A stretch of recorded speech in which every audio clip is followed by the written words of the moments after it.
Hello, good evening, everybody. Thank you for joining tonight Virtual Mini Academy. My name is Gladys Galvan Carrion. I'm the Senior Manager for Parent Academy with the Family and Community Engagement team. Today we have a Virtual Mini Academy titled Building a Sense of Safety, Belonging, and Resilience. And we have two wonderful members of the OCPS Student Services mental health team, Elvira and Julie. Thank you, Elvira and Julie, for being with us. Um, this is will be a wonderful and important information that we're gonna share tonight with you. And this session is recording and will be available next week in the OCPS YouTube family channel. Good night, Elvira. Good night, Julie. Thank you for being here and share this important information with our OCPS families. Good evening, everybody. Thank you for being here today. We welcome you to our session. We are going to be communicating using the chat and the reaction buttons at the bottom of your screen. We would like to remind participants that the chat is public, so please do not share any personally identifying sensitive information. At the end of the session, we will give you information on how to contact us privately for consultation. And thank you for being here today. Let me see if we can go to the next one. So we want to know why you're here today. So using the chat, you can let us know. We have listed multiple reasons why people may be joining, because you want your child to feel safe at school, or you want your child to feel that they belong at school, or that they are resilient.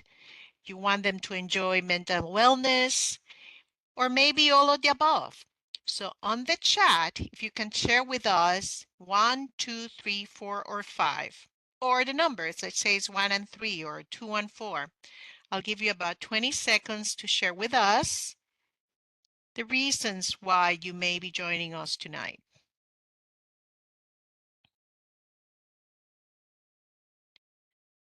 We have a 5, a 3, a 2. Thank you for sharing. 1, 5. Fantastic. 1 and 2. 2. Awesome. So I'm going to be proceeding, but if don't worry, if I have not seen your answer, you can still type it. But we're going to continue then. So the agenda for today is first we're going to talk about stress and a sense of safety. We need to understand how stress impacts our body and our mind, and how it takes away our sense of safety, and how we need to belong in order to be able to accomplish our goals, and how we need to build resilience. And by the end of the night, we're going to be sharing some strategies that you can use to help your children deal with stress, develop a sense of safety, a sense of belonging, and resilience. Let's talk about stress first. So stress is defined as that sense or that state of mental or emotional strain or tension that results from adversity and very demanding circumstances. So everybody has stress. It's universal. Humans feel stress. And stress, it's actually, you need to have stress to survive. It's like having an alarm clock, and you need it in order to respond to life. It's life-saving. So we have three types of stress. The one that is positive is brief, and it helps you to be able to take action. So it also regulates your heart rate, it regulates your hormones, and it looks like an alarm going off in the morning. It's going to startle you. However, you know why the sun is going off, and you calm down, and then you go on and have, your breakfast, shower, get ready to work. Now, Tolerable stress is a little stronger and it lasts for a longer period of time. It's temporary, but during that time that you feel it, it's pretty intense, but you know that it's going to get resolved. And if you have supports, it kind of buffers, it calms it down. So eventually you're calmed down, you take action. So it's more like if you're sleeping in an unfamiliar place, you're not familiar with the noises, you're not having a very good night's sleep, and then you finally fall asleep, you do not hear the alarm clock because it's not your usual alarm clock. Then suddenly you open your eyes, you realize you're late. Now you're rushing, you don't have time to to have breakfast, you're dressing not as well as you wanted. And if you get to the place that you needed to go, if they look at you and they say, well, why are you late? Then that doesn't help. Your stress continues to escalate. But if when you get there they say, oh, it's okay, take a deep breath, we're so happy that you're here, welcome, here, why don't you take a few minutes, it's okay, we'll start in a couple of minutes. That allows you, that support allows you to calm down, and then you're able to manage whatever happens. So it's tamed down by that support and that compassion and that welcoming person.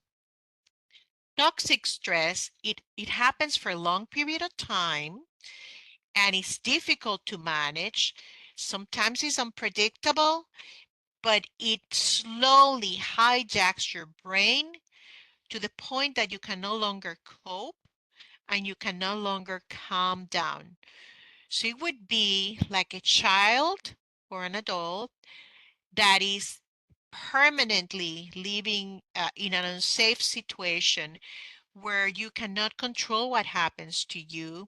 You do not know when you're going to get somebody that will be understanding. You do not know when you're safe. You are basically in survival mode. You're basically constantly looking over your shoulder, trying to figure out, am I safe or am I not safe? You're not able to calm down. You're not able to relate to other people because you don't trust them. And you're not able to learn because you cannot engage in thinking. Okay, so our goal is that every student that comes into an OCPS school is going to feel positive stress so that they can take action when needed, tolerable stress. Even though they get stressed out, we're going to support them so that they can then go ahead and have positive relationships and can learn. And then for those that are coming in with toxic stress, help them calm down and teach them strategies so that they can still feel safe, still belong, and still learn and be resilient. And that's what we're going to talk about for the rest of the presentation. So when that you have that negative stress all the time, it's called toxic stress. It has very strong emotions. And what happens is those strong emotions stop your thinking brain. So the thinking brain is it's the part that is in front of your head. So if you put your fist up and you think this is your head, so this part here where your eyes are, this top part, that's where your thinking brain is. So you're looking and you're learning, and suddenly something happens that makes you feel uncomfortable, and your brain kind of flips a little bit, and the inner side of your brain, which is where you regulate your emotions, where you calm down your emotions, and when you control your thinking, it gets activated. So if we're here tonight and you think everybody at home is okay, and suddenly one of your kids start crying or yelling, your brain is going to disconnect from listening to us and it's going to, oh no, what's going on? And then if you hear them calming down, then you're going to be able to go down again and pay attention and be with us. But if they keep crying, you're gonna think, "Oh no, something happened to them," and that thought is gonna interfere. If you're not able to calm down your stress, your fear that something happened to your kid, or to manage the thoughts, okay, but I have another adult in the house, they're gonna deal with it. I can go back to learning. Okay, that comes down in your brain. But when you're not able to do that, eventually your brain is going to flip. That means the strongs are too emotions and I don't know how to calm them down. The thoughts are too unhelpful and negative. I don't know how to counter them. And I'm going to flip my lid. That's what you see in the picture. Flip my lid. When the brain flips, it's what we call a survival response. So all humans and animals do the same thing. You're going to do one of the three things. You're going to fight to survive. You're going to fly away to hide, or you're going to freeze. That's what we call a survival response. And that's what the brain does when the stress gets so intense and you can no longer calm down the feelings, counter the negative thoughts, and manage to think and problem solve. So to regain control, to bring that lead down, we must use strategies to calm down the brain, to challenge unhelpful thoughts, to calm down and manage emotions so that we can re-engage that thinking part of our brain that is what allows us to problem solve. So that's how all our brains work. Everybody, 100% of us. Okay, so here is a picture of the brain.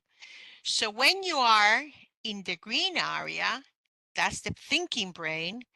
What you are trying to figure out is how can I solve this situation? That's where we teach resiliency skills to help our students, your children, so that you can solve the situations, learn, you can engage in problem solving. When we activate our emotional part of the brain, that's the blue area, the question is, do you care about me? Do you care about me? Do I belong with you, or am I at risk? And when you're activated in survival response, your brain has basically flipped. The area of the brain that is functioning is this hour in the back here. The red area is, am I safe? Am I going to be able to survive? I see the question. You are going to be getting these handouts at the end of the session. We will be providing you this picture with the questions, because when your children are having a meltdown, it's important for you and them to talk about, is your brain flipping? And if it has flip, are you looking for safety? Because there are strategies that we use for safety. Are we looking for belonging? There are strategies where we help you to feel safe and to belong. And then how can I engage in good thinking? So you're going to get all of this. Okay? So that's how our brains function. Now, how can you tell that your child's brain has flipped? And how does the toxic stress change their behavior? So we have added a chart that have some examples. So we all start on the green area. So we are calm, our brain is all together, we're cooperating, we're paying attention, we are able to talk in a way that we relate to everybody, and we're learning, connecting with everybody. Then something happens that kind of like flips our lead a little bit, and we start feeling some emotions, and we may suddenly like freeze in place. Okay, I don't know what's going on. Oh, maybe like, okay, maybe I should withdraw and pretend that she's not saying that. She won't see me. Or maybe you get distracted, or you try to avoid eye contact, withdraw. That's a low energy response, meaning your brain is not using a lot of energy, but you're not really using your thinking brain. You're like here, trying to figure out, okay, what's going on? Then as you're unable, if you're not able to manage the emotions and to kind of counter or challenge the thoughts, what's going to happen is your allergy is going to escalate. You're going to get more toxic energy, okay? And you're going to start feeling out of control. And some kids choose to be silly and avoid like a difficult reading or math task. They may start showing frustration and stress and worry, start fidgeting, moving. And if we're not able to calm down those feelings and those thoughts, what's going to happen is they're going to flip the lead. And when they flip the lead, that is a high energy answer. Out of control. They're going to be yelling, they're going to be hitting, breaking things. They're going to be opposing everybody, stealing, lying, melting down. That's what we call a meltdown. Everybody experiences all of these. We all do. Adults, we have more practice calming down and going from red down to green, or yellow down to green, or blue down to green. Children are learning how to do that. So in order to help your children, look at what type of response they're showing you. So for for reflection, what we would like to do now is in the chat, can you put down what is the most common response that your child shows at home?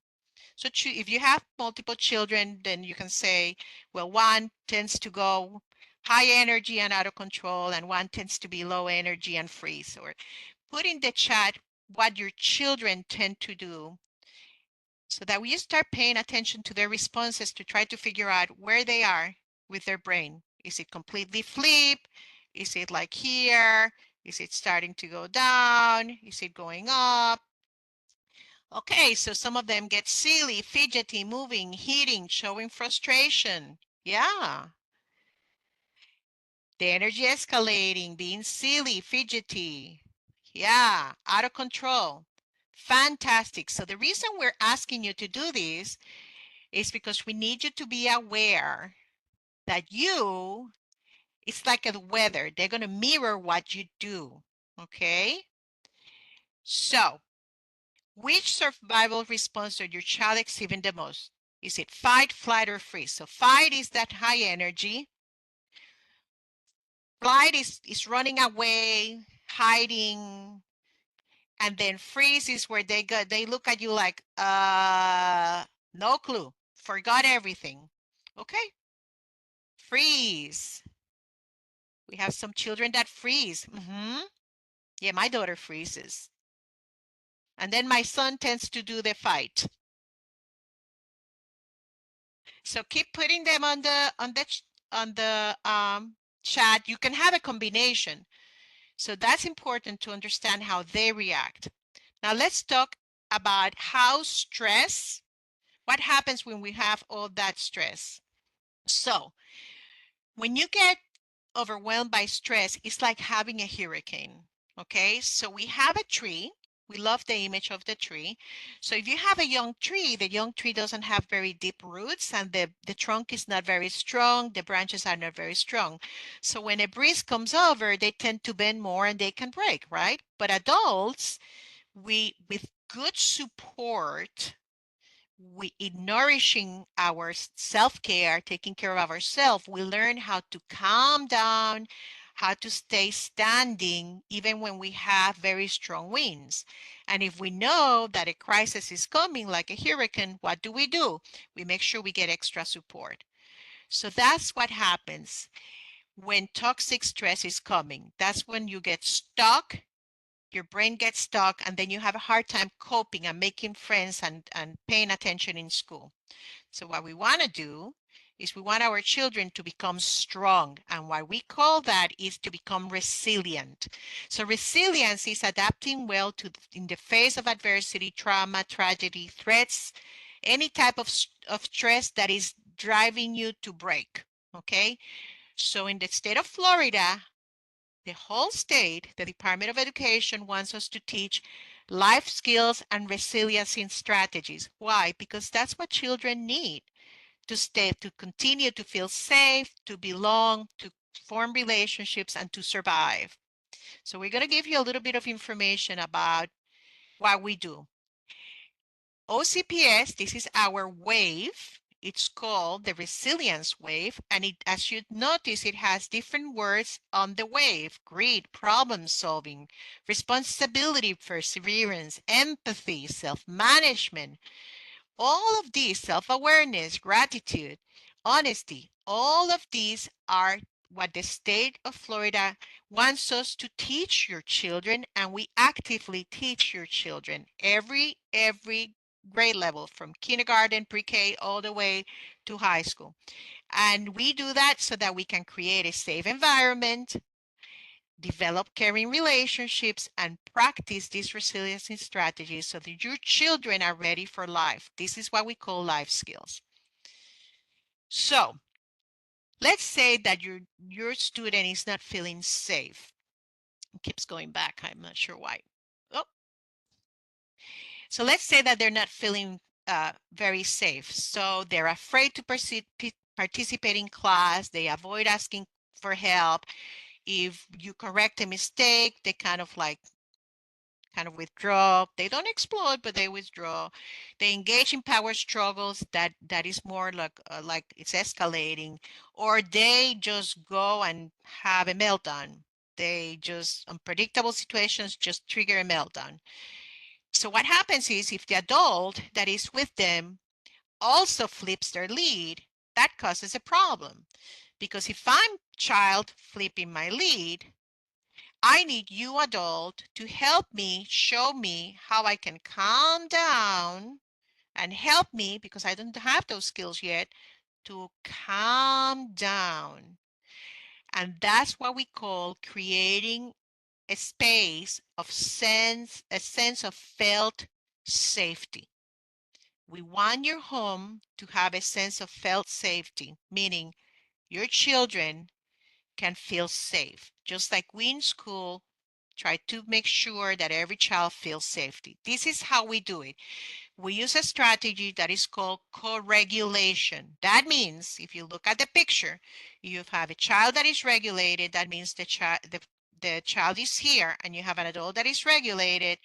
That is, we're both managing those emotions, managing those feelings, and able to think and problem solve and relate to each other. When a child flips, adult needs to stay here, because that's how we get them. We help them to calm down. When both adult and children are here, that's the worst case scenario. And what's the first thing that we do when a kid melts down? We start yelling and screaming and calm down, I cannot do it. That's our tendency, because we're human too. We have a brain, our brain has flipped. So that's when we stop ourselves and say, no, I'm the adult in the room. I'm in control. Let me calm down my brain. Let me manage my emotions. Let me use my good thinking. And these are some strategies. Stay calm, model kindness and compassion. They're not doing it to bother you. They're doing it because their brain is too young. They don't know how to manage. Teach them how to be positive, how to calm down.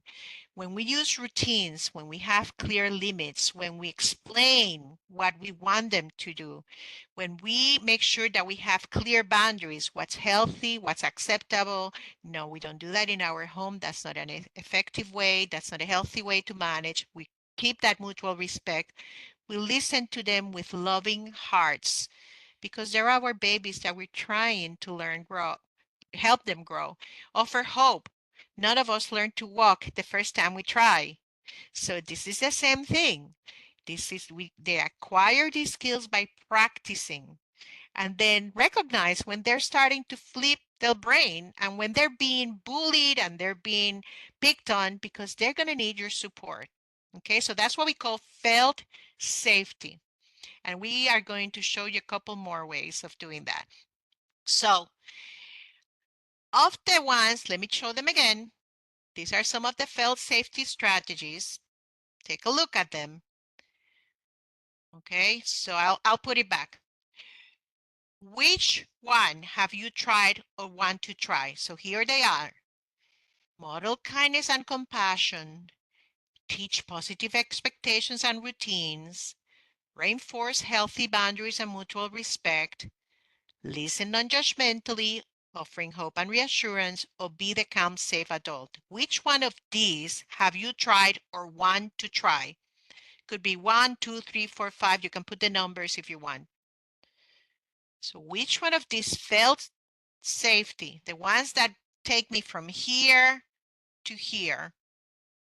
Okay, felt safety is what we do when we're in survival. We need safety. We need to know that we're safe.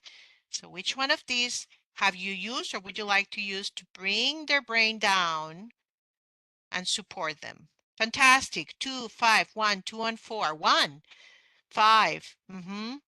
1, 5, 2, and 5. So being a calm, safe adult is the best bang for your buck. It's the most effective strategy. So I'm going to pass it over to Julie. She's going to keep telling you some of the additional information. Go ahead, Julie. All right, thank you so much, Elvira. So now what we're going to do is we're going to talk about another strategy of understanding why does it matter to belong. So as human beings, right, we all have that fundamental need to belong, to be part of something that's innate to us. So as humans, we're wired to be connecting with others.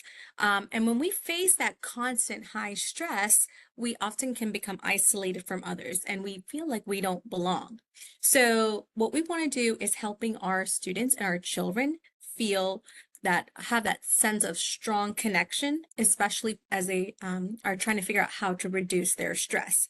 So we know that supportive relationships with adults and peers improve their behavior, effort, and attendance. So we know that helps them across all the different things that they're going to come across. So again, that sense of being understood, belonging makes us feel calm. And you can also, reflect on it, right? Like if you're talking to a friend or someone else, and if you feel like someone can understand you, we're going to be more likely to be calm. So let's keep going and learn about another strategy. So how do we show our students that we care, or how do you show that you care? So one of the things is think about, how do you want your children to feel when they're with you? And what can you do to make them feel safe and connected? So I'm going to have you guys take a moment and just write down in the chat, what are some things you do to make your children feel connected?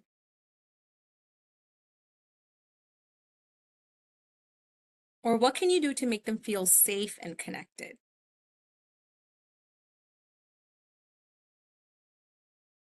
Give you guys a couple of seconds to go ahead and type that in.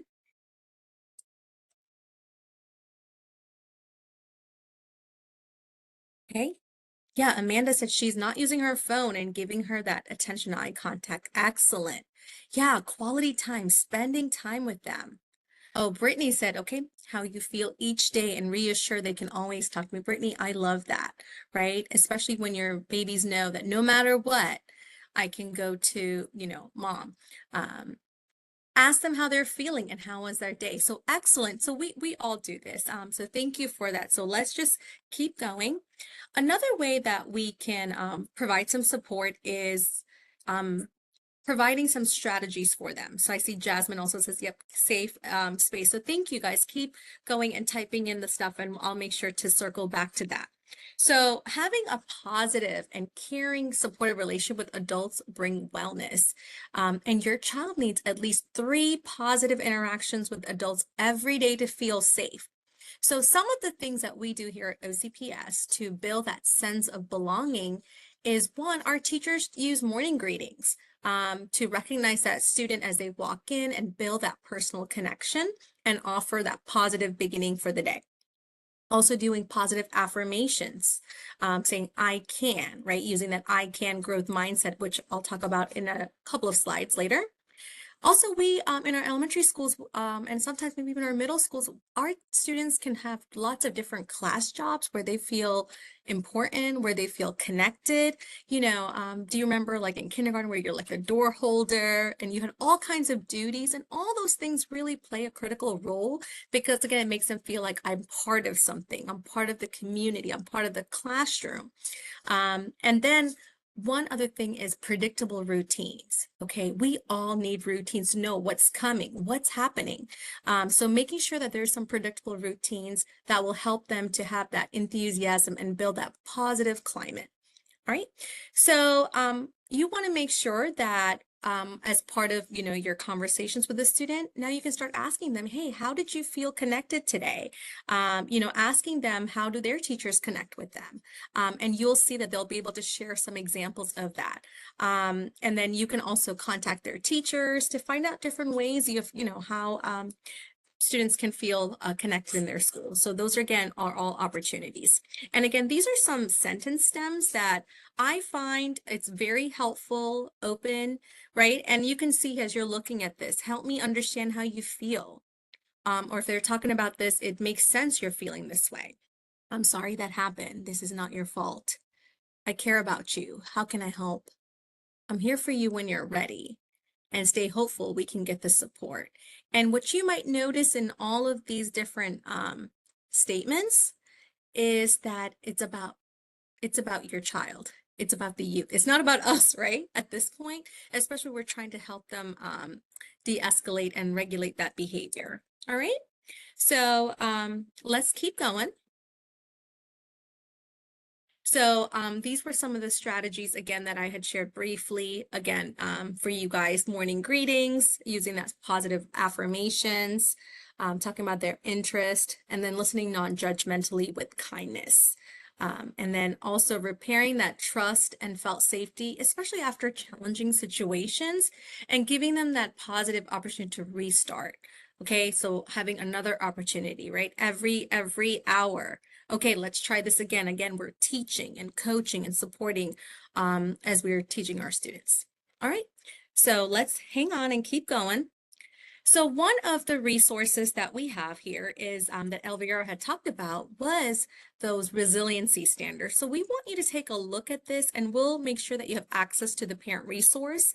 And for those of you who might have some difficulty seeing, these are the OCPS required life skills and resiliency instruction.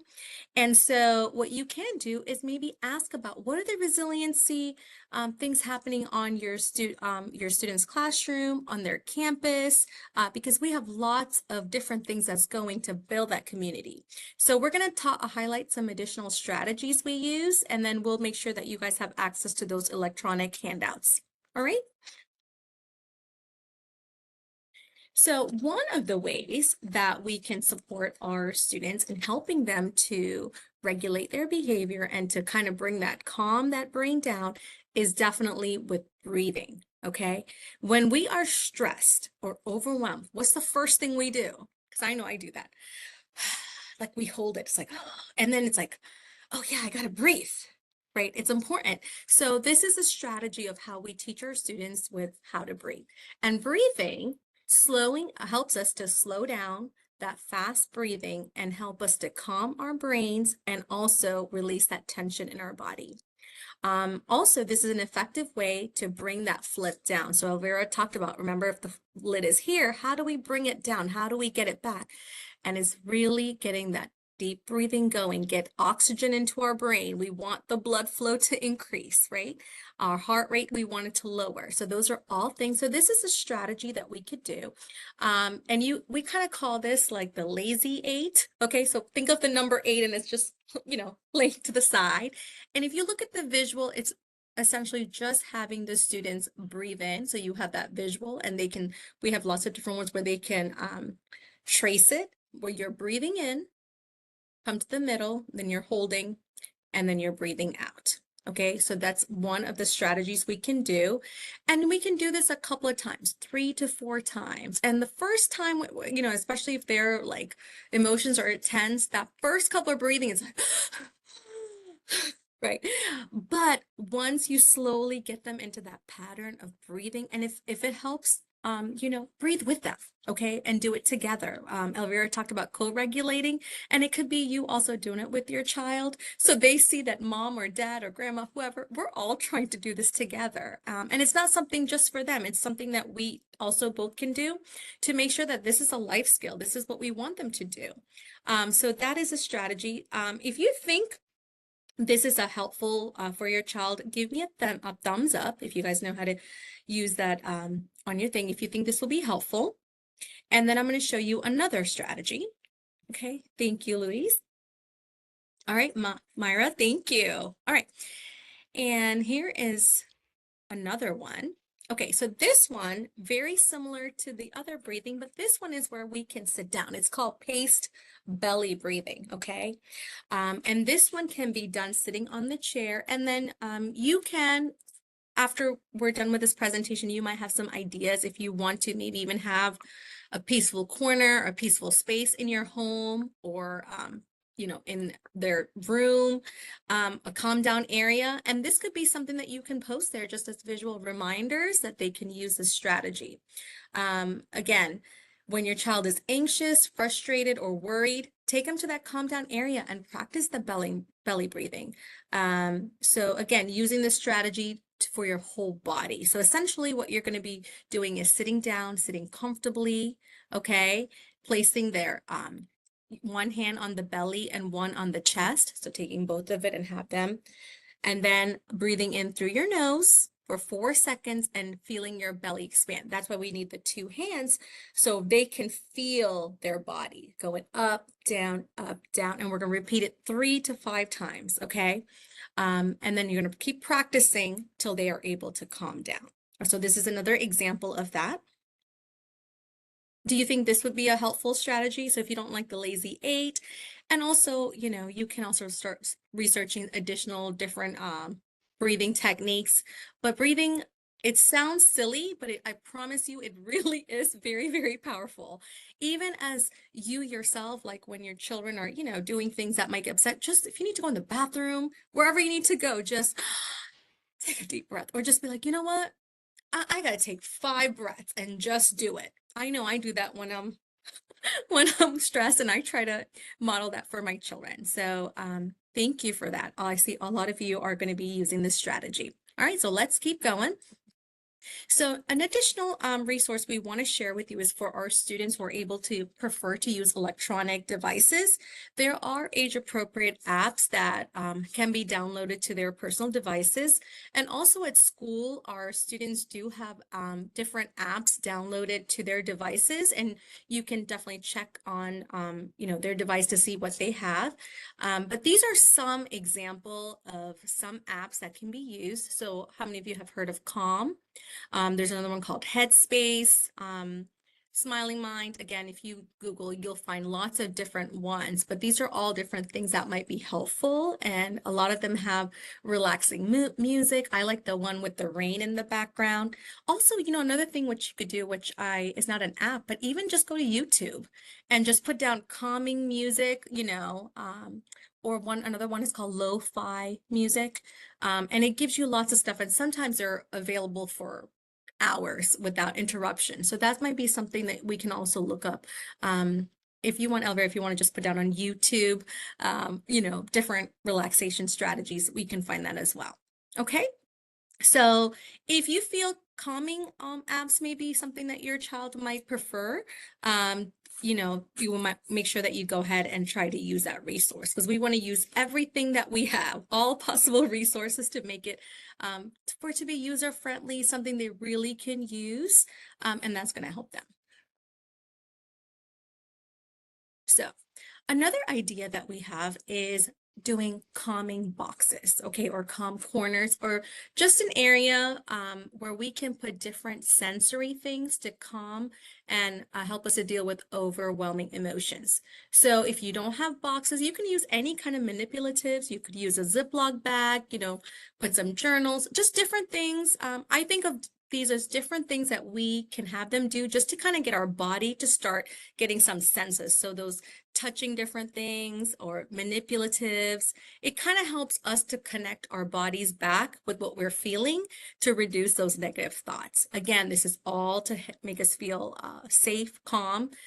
So again, if you look online, there'll be lots of different resources to help you to see what to make. Again, it doesn't have to be costly. You might even find different things lying around the house that you might have to make a calming down kit for the student. Okay, or another idea is that when your kids are, get them on board, help them to say, hey, what are some things that you think would be helpful? What would you think would good? So that they're kind of creating their own calm down, and you might get more buy-in as well. All right.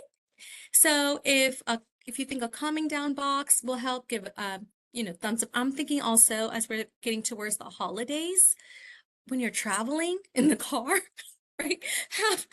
Have a couple in a Ziploc bag. So wherever they go, there's some stuff they have just to kind of help them to relax. Okay. All right. So another way that we can go ahead and deal with intense feelings, thoughts, is kind of understanding their thoughts, feelings, and behaviors. And if you look at this chart here, you could see here that our thoughts create feelings, and those feelings create behavior. Okay. And then the behavior reinforces the thought. So you could see it's a loop, right? It's like a cycle. We're going to keep going. So what we want to do is figure out where we can interrupt these negative thoughts. Okay. So if in my head I'm thinking, oh my gosh, no one likes me, I have no friends. Do you see, like, that is going to how I'm going to look at the world, as opposed to I'm going to do this. I can do this. I'm gonna, try my best, right? Like it's just a different energy. So what we try to do is change our thoughts. Okay, and we can improve resiliency by using these strategies to especially help us when we're dealing with unhelpful thoughts, feelings, and behaviors. Again, this is to help them regain that self-control and change their mindset. So identifying our own negative thoughts and intense feelings will help us. So if we could change our thoughts, again, that will help change our feelings, which in turn will change the behavior. Do you see that? It's all connected. All right.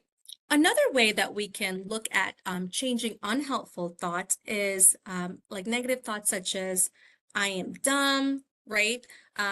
They're untrue and they're also unhelpful. So what we want to do is we want to challenge these unhelpful thoughts. So essentially what we want to do is explain that unhelpful thoughts can be changed. Okay, every thought is not a fact. Everything you think of is not true, right? Think about all the different thoughts, go through our mind all during the day. They're not all facts. And then what we want to do is review that connection between those strong emotions, thoughts, and choices. Okay, and then we're going to practice. And also remember, we're going to practice when they're calm, not when they're intense and really upset of the intense. We want to practice some of these skills when they're calm and they're able to learn. Remember, again, going back to that image of what Elvira talked about earlier, we want that frontal part of the brain to be the one learning, so we need to do it when it's calm. If changing unhelpful thoughts can help your family, give me a thumbs up if you think this would be a helpful strategy for you. Okay. All right. All right, so we talked about the growth mindset, all right, and this is a popular term as well. We all know that success is about hard work, good habits, and persistence, even during failures and disappointments, and not just grades, because we're going to come across frustrating things, but what we want to do is teach our children that we're going to keep persisting no matter what. It's going to help us develop those abilities. And we know that using that positive self-talk, using affirmations is going to be what's going to encourage that continuous learning. So again, you could see here at this image, if you look at it, it says mistakes help me learn, right? Like we don't like mistakes, but we can learn from that. I can learn anything that I want to, okay? I like to challenge myself. My effort and attitude makes all the difference. I am inspired by people who succeed.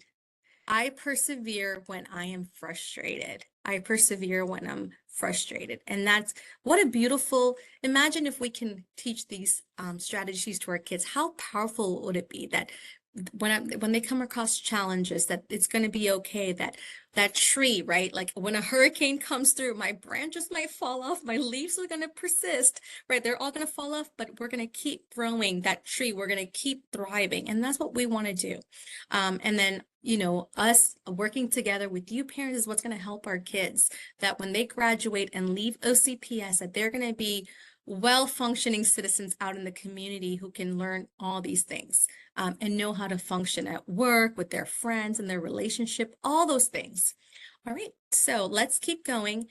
So to build a sense of safety and belonging, we learned a lot of different strategies today. We learned about how to co-regulate and bring that the lid down when it flips. We learned about using those felt safety strategies. You already know how to be a caring and supportive parent. I was able to see that in the chats. Using that calm space, calming strategies, learning how to challenge unhelpful thoughts, and teaching how to use affirmations and using growth mind strategies. So let me ask you all, what are some of the ones you think you're going to start using? And you can write down the numbers.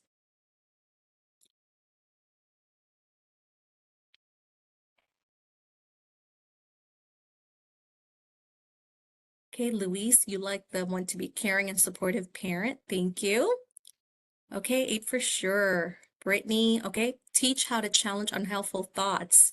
And Denise, she's going to use a calming space and calming boxes. Okay, Gladys is going to do caring and supportive parent and growth mindset strategies. Okay, yes. Teach how to challenge and unhelpful thoughts. And you know what? We can use it for ourselves too, right? As your children are practicing these strategies, man, I'm going to start practicing this with my friends and with my, people I come across sometimes that could be challenging. Yes, Liz, excellent point. You like them at different times at different ages. Yeah, you're right. Because if you have different children with different personalities, you might try different things, okay? But thank you for that. Thank you so much for all of your input. So,